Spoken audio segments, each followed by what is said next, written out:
സരി ഗ മ പ ധ നി സ സ നി ത സരി ഗ മ പ ധ നി സ സ നി ത മ മ ഗ രി സ സ സ സരി ഗ മ എല്ലാം കൂടെ പറഞ്ഞു എന്തോന്ന് എന്താണ് നിർത്തി കളഞ്ഞേ? ഇല്ല ഇനി ഞാൻ പാടൂല. ആദ്യ പാടങ്ങളാണോ നിന്റെ? എന്തോന്ന് അതിപ്പോ പാടിയത്? കേസ് സ്വരശുദ്ധി നടത്തിക്കൊണ്ടിരിക്കുക.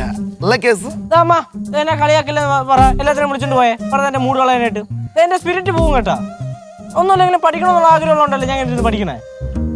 എടാ കളിയാക്കാൻ വന്നല്ലടാ, നിന്റെ പാട്ട് കേൾക്കാൻ വന്നതാ. ആണോ? അധികം പോയാൽ അമ്മേന്റെ പാട്ട് കേൾക്കും. കാരണം അമ്മയ്ക്ക് വേണ്ടിയാണ് ഞാൻ ഈ പാട്ടൊക്കെ പഠിക്കുന്നത്. എനിക്ക് വേണ്ടിയാ? അതെന്ത്? അമ്മയെ പാടി കേൾപ്പിക്കും. മൊത്തത്തിലൊരു ക്ലാസിക്കൽ മയമുള്ളടാ. സംസാരം ഒരു സംഗീതാത്മകം.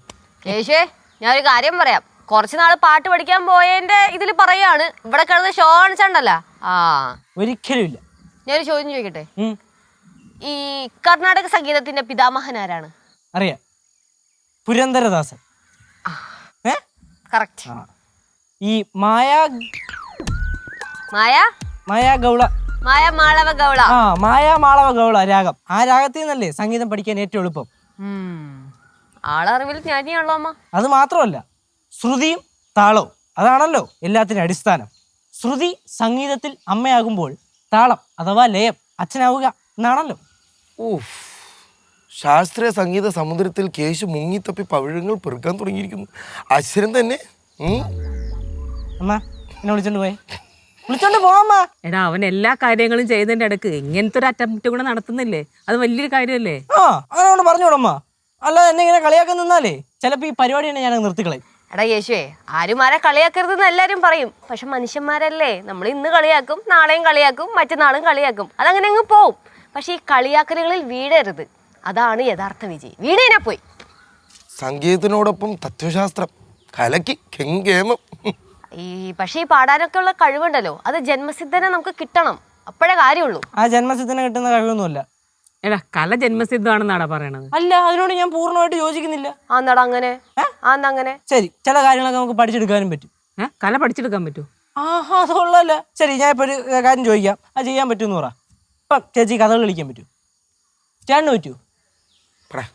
കഥകളി കളിക്കാൻ പറ്റുമോ? അറിയില്ല. പഠിച്ചു കഴിഞ്ഞാൽ പറ്റൂ? അത് പറ്റും. അപ്പൊ പഠിച്ചെടുക്കാൻ പറ്റൂല്ലേ? പഠിച്ചെടുക്കാൻ പറ്റും. എടാ പക്ഷെ ഈ പാട്ടിന്റെ കാര്യത്തിൽ അങ്ങനെയല്ലടാ. കലകളിൽ ഉദാത്തമായ കലയാണ് സംഗീതം. എടാ ഈ പാട്ടെന്ന് വെച്ചാലേ നമ്മൾ ജന്മനാ നല്ല ശബ്ദമുള്ളവർക്കാണ് പാടിയാൽ നമുക്കൊരു കേൾക്ക ഒരു സുഖം ഉണ്ടാവുള്ളൂ അല്ലേ?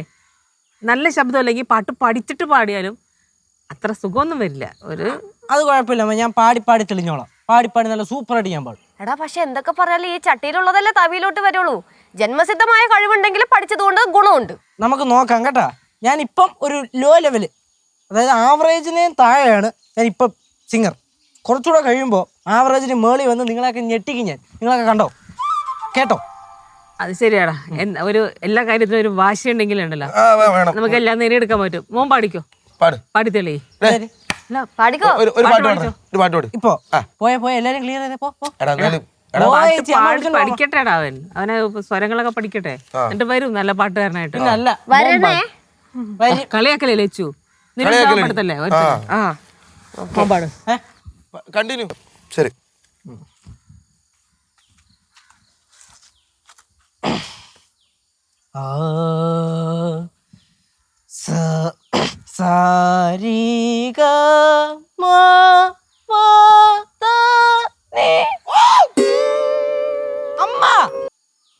ഹലോ അമ്മ, എന്തെടുക്കാമേ?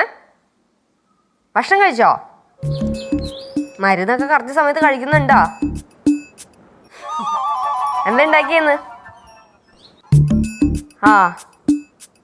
അച്ഛൻ കഴിച്ചോ? അമ്മ അവിടെ എന്തോ പുറത്ത് ജോലി ഉണ്ടെന്ന് പറഞ്ഞില്ലേ? അതിപ്പോ ചെയ്യണ്ട കേട്ടോ. ഞാൻ 2 ദിവസം കഴിയുമ്പോൾ അങ്ങോട്ട് എത്തും. അപ്പം ഞാൻ വന്ന് ചെയ്തോളാം. ശരി. എന്താ കളി പോയി കിടക്കണ? നിന്റെ കഴുത്തിൽ ഇത്രയും നേരം ഇർക്കിലേച്ച് ഇങ്ങനെ തോണ്ടിക്കൊണ്ടിരിക്കുകയാണ് നമ്മള്. ഇവളാണ് ഇർക്കിലേച്ച് തോണ്ടിയത്? പിന്നെ അല്ലാണ്ട് ഞാൻ വല്ല ഉറുമ്പ എന്തെങ്കിലും ആയിരിക്കും. പാടിച്ച കള്ളിയാണ്. ഇതൊരു അല്ല പാറുവിന്റെ കള്ളത്തരങ്ങൾ പറയാ. കള്ളത്തരത്തിനെ കൈയോടെ കിട്ടിയ നോക്ക്. ഇവൾക്ക് വേറൊരു പേരിടാൻ സമയം കേട്ടാ, കള്ളിപ്പാറു. ആ അത് നല്ല പേരാട്ടാ, കറക്റ്റ് പേരാണ് കള്ളിപ്പാറു. ടീ കള്ളി ടേ മതി മതി, ഒട്ടപ്പേര് വിളിച്ചുള്ള കളിയൊന്നും ഇവിടെ വേണ്ട. അത് നിനക്ക് ചേരില്ല. നിനക്ക് ചേർന്ന കള്ളിപ്പാറു തന്നെയാണ് കള്ളി. വട്ടപ്പേര് വിളിക്കുന്ന ഏത് മുടിയെന്നല്ലേ? അതിപ്പോ എനിക്ക് നിക് നെയിം വേണ്ടി ഏതായാലും സ്വന്തം പേര് പോലെ ആക്കി. നീ അത് വിളിച്ചോ, എനിക്കൊരു കുഴപ്പമില്ല. മറ്റേ പേര് മറ്റേ പേര് എന്ത് പേര്? എന്ത് മറ്റേ പേര് എന്താടി? ശരിക്കണമ്മ അമ്മ രണ്ടെണ്ണം പൊട്ടിക്കമ്മ, അമ്മ പൊട്ടിക്കമ്മ. എന്റെ പൊന്നോ, ആദ്യം വിളിച്ചത് അയ്യേ. എന്താടാ കഴിച്ചു? ഒന്നും പറയണ്ട അമ്മ. നേരെ സേവാകേന്ദ്രത്തിൽ പോയി, അവിടെ ഒരു സിസ്റ്റം കംപ്ലൈന്റ് ആയിരുന്നു, ഒന്ന് റെഡിയാക്കി കൊടുത്തു. നീ ആരടാ? ഓൾറൗണ്ടറാ? എന്ത് ചെയ്യാനാ, അങ്ങനെ ഒരു ജന്മമായി പോയില്ലേ. പിന്നെ അത് പോയി നേരെ ട്യൂഷൻ സെന്ററിൽ പോയി പിള്ളേരെയും പഠിപ്പിച്ച് നല്ല അടി വെച്ചു കൊടുത്തു. സത്യം പറഞ്ഞാൽ പിള്ളേരെ അടിക്കരുതെന്നാണ്, പക്ഷെ എന്ത് ചെയ്യാൻ, അടിച്ചാൽ ഇതൊക്കെ നന്നാകത്തുള്ളൂ വെച്ചാൽ ചന്നം പിന്നെ മാരിപ്പറക്കിട്ട് അടിച്ചു. ഇടയ്ക്ക് യേശു പിള്ളേരെ തല്ലരുതട്ടാ, തല്ലാൻ പാടില്ല പിള്ളേരെ വെറുതെ. അങ്ങനെ ചിലപ്പോൾ അവർക്ക് ഇവൻ പഠിപ്പിക്കണം മനസ്സിലാവുണ്ടാവില്ല, അതായിരിക്കുള്ളൂ. അതാടാ കാര്യം. ഞാൻ പഠിപ്പിക്കുന്ന അവർക്ക് മനസ്സിലാവുന്നില്ലെന്നാ. നമ്മുടെ ഉച്ചച്ചേച്ചിയൊക്കെ എന്തോ പറയുന്നതെന്നറിയൂ, കേശു പഠിപ്പിക്കുന്നത് വഴി കൂടെ നടന്നു പോകുന്നവർക്കാണെങ്കിലും കേട്ട അപ്പം മനസ്സിലാവുന്നു. അത്രയും ക്രിസ്റ്റൽ ക്ലിയർ ആയിട്ടാണ് ഞാൻ പഠിപ്പിക്കുന്നത്. ഇങ്ങനെ തള്ളല്ലടാ. അതിടയ്ക്ക് പൈസ കടം കൊടുക്കണോണ്ടായിരിക്കും അവരങ്ങനെയൊക്കെ പറഞ്ഞത്. ഡാ നീ എത്ര ക്ലാസ് പിള്ളേരെ തല്ലിയത്? എത്ര ക്ലാസ് പിള്ളേരാ തല്ലിയത്? 7ാം ക്ലാസ്. എന്താണ് നീ ട്യൂഷൻ സെന്ററിന്റെ പുറത്തിറങ്ങുമ്പോ ചുറ്റും നോക്കിക്കോട്ടെ, ഒന്ന് സേഫ് ആയിട്ട് നിന്നോ. എന്തിനാ എടാ 7ാം ക്ലാസ് പിള്ളേരൊക്കെ ടെററാടാ. നീ അവരെ വെറുതെ പിടിച്ച് അടിച്ചിട്ടല്ല. അമ്മ ഈ അടുത്ത് തന്നെ 6ാം ക്ലാസ്സിലെ പിള്ളേരുടെ ഒരു കഥ ഉണ്ടായിരുന്നു, കായംകുളത്ത് അടുത്ത് നടന്നതാ. ഒരു മാഷ്, അവർക്ക് ഇഷ്ടമില്ലാത്തൊരു മാഷ്, ആ മാഷിനെ ഒരിടത്ത് വളഞ്ഞിട്ടിട്ടാണ് ആക്രമിച്ചത്. 6ാം ക്ലാസ്സിലെ പിള്ളേരാട്ടോ. അപ്പൊ 7ാം ക്ലാസ്സിലെ പിള്ളേരുടെ അവസ്ഥ ആലോചിച്ച് നോക്കിയേ. വേണ്ടട്ടാ, എന്റെ പിള്ളേര് അങ്ങനൊന്നും ചെയ്യില്ല. അത് മാഷ് അങ്ങനെ പ്രശ്നക്കാരനായ വല്ല മാഷ് വേണ്ടായിരിക്കും അല്ലേ? ഞാൻ അങ്ങനത്തെ മാഷൊന്നുമല്ല. ആർക്കറിയാം. അങ്ങനെ ഇപ്പൊ കേശുവിന് അങ്ങനെ ആർക്കും തല്ലാനൊന്നും പറ്റൂല, അങ്ങനെ കുറച്ച് പുളിക്കും. അത് പോട്ടെ. നിന്ന് മറ്റേ നിനക്ക് പാഠ ക്ലാസ് ഉണ്ടായിരുന്നില്ലേ? ഉണ്ടായിരുന്നു, മ്യൂസിക് ക്ലാസ് ഉണ്ടായിരുന്നു. അമ്മ അവിടെ വെച്ച് വേറൊരു സംഭവം നടന്നു കേട്ടാ. ഇന്ന് ഭയങ്കര പ്രാക്ടീസ് ആയിരുന്നു.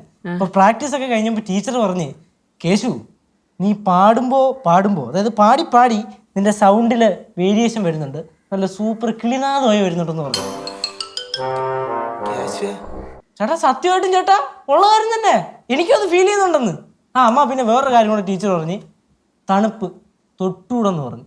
പിന്നെ ഇനി മുതൽ എനിക്ക് നോർമൽ ചായയും കട്ടൻ ചായയും ഒന്നും വേണ്ട, കരിപ്പട്ടി കാപ്പി, മനസ്സിലായില്ലേ, അത് മാത്രം മതി. ഓക്കെ? അങ്ങനെയെങ്കിലും നിന്റെ ആർത്തി ഒന്ന് പറയട്ടെ. അമ്മ പിന്നെ ഈ എരിവും പുളിയൊക്കെ ഇനി മുതൽ കുറച്ച് മതി കേട്ടോ. എരിവും പുളി? ബസ് മിസ് പറഞ്ഞ് കുറച്ച് കഴിച്ചാൽ മതി എന്ന് പറഞ്ഞു. ഓക്കെ? അപ്പൊ ഇപ്പൊ എനിക്കൊരു കാപ്പി വേണം. എന്ത് കാപ്പി? കരിപ്പട്ടി കാപ്പി അല്ലെങ്കിൽ ചുക്ക് കരിപ്പട്ടി കാപ്പി എടുത്ത് കൊടുക്കും. ചുക്കിട്ടുള്ള കാപ്പി അതായാലും മതി. ലച്ചു എങ്ങോട്ട് വാ. കേശുവേ ഓ ഒരു പാട്ട് പാടണ. വരട്ട് പാടാ. ഞാൻ ഇന്ന് രാവിലെ എണീറ്റപ്പോഴേ കുറച്ച് കീർത്തനമൊക്കെ കേട്ട്, അതൊക്കെ കേട്ട് കഴിഞ്ഞപ്പോ മനസ്സിനൊക്കെ ഒരു കുളിർമ. ഏത് കീർത്തനം? അതൊക്കെ പറഞ്ഞാൽ നിനക്ക് അറിയാൻ ചാൻസ് കുറവായിരിക്കും, എന്നാൽ രണ്ടുപേരും പാടാം. ദേവദേവ കലയാമി തേ ചരണാംബുജ സേവിതം ദേവദേവ കലയാമി തേ. കേട്ടിട്ടുണ്ടോ? എന്നോടാ? ചേച്ചിയെ കീർത്തനമൊക്കെ സൂപ്പറായിരുന്നു. ആ ശ്രുതിയും താളവും ഒക്കെ നല്ല സൂപ്പറായിട്ട് പോയി ചേച്ചിയുടെ വോയിസിന്. പക്ഷെ ആ ഭാവം, ആ മുഖത്ത് വിരിഞ്ഞ ഭാവങ്ങൾ അങ്ങോട്ട് ശരിയായില്ല. ഇതിൻ്റെ ഈ വാക്കുകളുടെ ഭാവാർത്ഥം അറിഞ്ഞിട്ട് വേണം ചേച്ചി എന്തായാലും കീർത്തനമായാലും മൂളാൻ. മോന് ഇത് ഏത് രാഗത്തിലുള്ളതാണെന്ന് അറിയാമോ? വേണ്ട, ഇങ്ങോട്ട് വേണ്ട. 72 മേളകർത്താ രാഗങ്ങളും അനുബന്ധങ്ങളായി അതൊക്കെ അവിടെ നിൽക്കട്ടെ. അത് ഞാൻ പാടിയ കീർത്തനം ഏത് രാഗമാന്ന് പറ.